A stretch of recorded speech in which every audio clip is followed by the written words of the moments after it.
everyone, welcome back to my channel.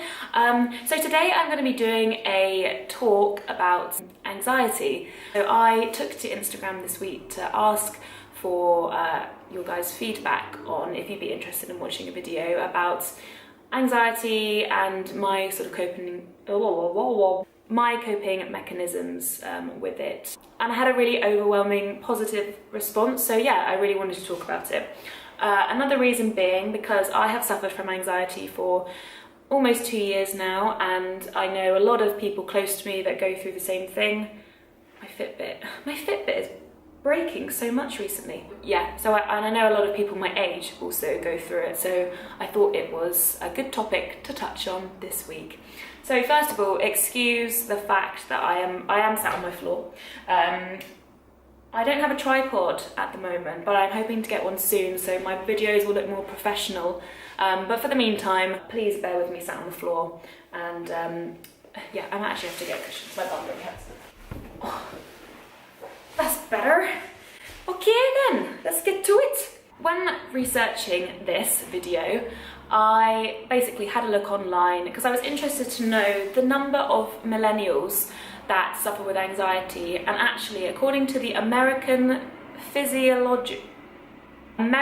Psychological Association, 12% of millennials actually have been diagnosed with an official anxiety disorder. This is twice the number compared to the baby boomer generation, so that's like our parents' generation. And you know what, it's not really surprising. We have now so many more things that add social pressure into our lives, you know, the internet, social media, and I can definitely relate to these things. I first started getting anxiety about 2 years ago. I'm actually quite nervous to talk about it, but I'm going to anyway. So yeah, about 2 years ago, I was going through quite a rough patch in my life, and to deal with all these things that were going on, I started controlling the way I was eating and actually manifested a bit of an eating disorder along with that. I think at the time, because I was riding on this wave of what felt like just constant adrenaline and stress and busyness in my life, I didn't really take the time to understand how I was feeling mentally until I had my first panic attack, which was not fun. So I remember being in the local co-op, just doing my shop, and I suddenly had this rapid heartbeat, and it was just accelerating and accelerating, and it felt like my heart was gonna just explode out of my chest, and the room felt like it was spinning, like I couldn't focus on anything, and I thought everyone was looking at me like I had 3 heads, and I thought I was gonna faint. I felt like someone was dragging my body down and just fall flat on the floor. So at the time, because obviously I was going through quite an extreme weight loss, I, just pinned it down to being something physical. So I thought, oh, I'm really low on energy, maybe my bloods are low, or I'm just really tired and stressed and burnt out. So yeah, I was trying to attribute it to being something physical, but actually I wasn't making that connection that it was to do with the fact that I was just fucking anxious and didn't realise it. Anxiety for me often feels like I have a weight, I don't know why I'm pointing to this area.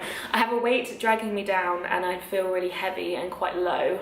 It also feels like I could be sick, or like really shallow breathing. And then obviously when you're anxious and you acknowledge that you're breathing shallowly, you then are breathing even more shallowly, which makes it worse. So yeah, I get all these kind of physical feelings, which some of you may relate to as well. Also makes me feel like I have a barrier in between things that I want to do. For instance, traveling to new places on my own, going to social events or parties. So yeah, that's just really frustrating element for me. Sorry, there was a flap. And lastly, it also feels like there's this alter ego or voice kind of pushing out negative thoughts and negativity. So yeah, just not very nice really. So there's definitely been some times where I've notably felt like I've hit rock bottom. I would say calling up my parents in the middle of the night at 2 a.m. crying because I think that there's something wrong with me, as in physically, like my heart's gonna stop. I've cried at work to colleagues, also to strangers. Yeah, that's happened.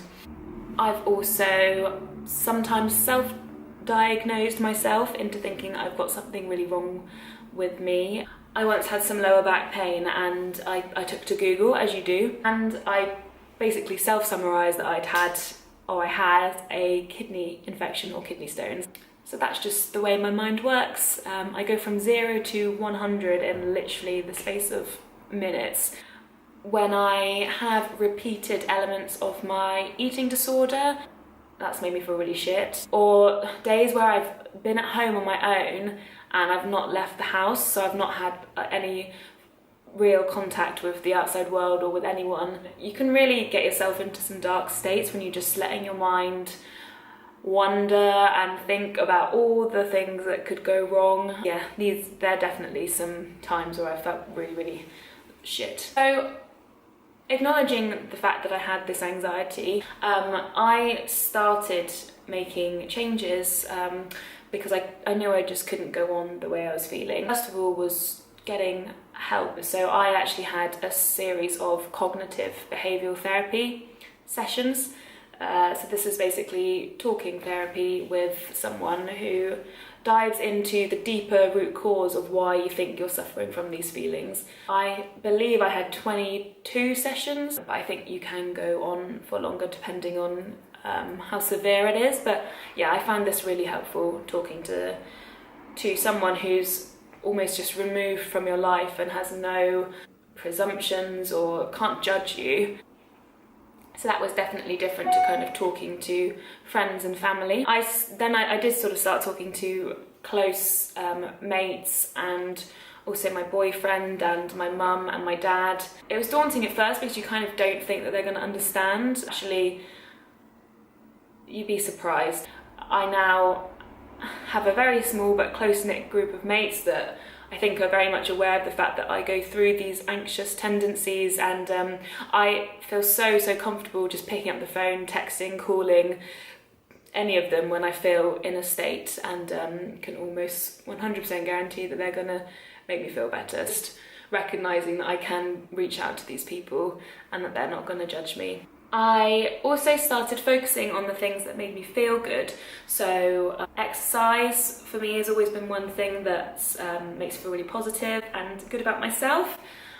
Dancing as well. I don't think I'm a very good dancer, but there's something about it which I just love, like throwing my limbs in the air, and it's just a release for me. I started spending more time with friends and doing day trips away, listening to music and podcasts.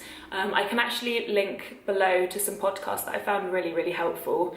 But yeah, they're great because, again, you just feel like you're not alone in the situation if you don't perhaps want to talk to someone that you know about anxiety, but listening to others that are going through the same thing for me is really comforting. So recognising the things that trigger you. So for me, that's not having very much sleep and being overly tired. I can almost guarantee the next day I'm going to feel like shit and my anxiety will be worse. So getting an early night and a good night's sleep for me is really important. Alcohol. So when I go on a massive bender or to a party, which to be honest doesn't happen, I think I just spat, which to be honest doesn't really happen as much these days. I've just curbed the amount that I drink now because I know that just makes me feel really shit the next day and kind of in a state of regret about what I may have done or may have said.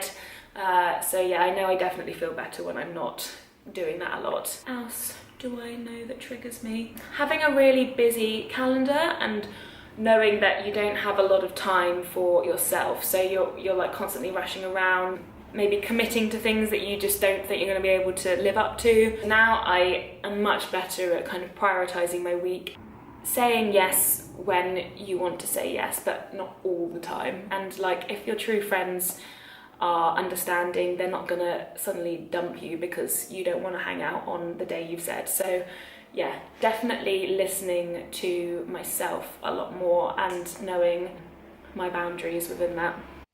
So when I'm having a moment of overwhelming thoughts and anxiety, and you basically feel like you just want to scream. I have like a toolkit of things that seem to help me within that moment. So first of all, being texting or calling someone close to you, just by having that conversation and allowing someone to know that you're feeling a bit shit can help you feel better. Or better yet, meet up with a friend or just go for a walk with a close colleague and have that sort of physical conversation. Yeah, that always for me lifts my mood, and luckily I have very, very lovely colleagues that are friends that I'm able to do that with. Getting some fresh air, so if there isn't anyone there that you can chat to, then just getting outside of your space or your office and just getting some fresh air in your lungs, chilling out, being mindful of the moment around you can often just help calm you and make you feel better. Plugging into your music or podcast, I know that for me that definitely helps distract me from the way I'm feeling and takes me out of that frantic moment, and yeah, helps me focus on something else. So if you are allowed to listen to your music or plug in when you're at work, then definitely do it.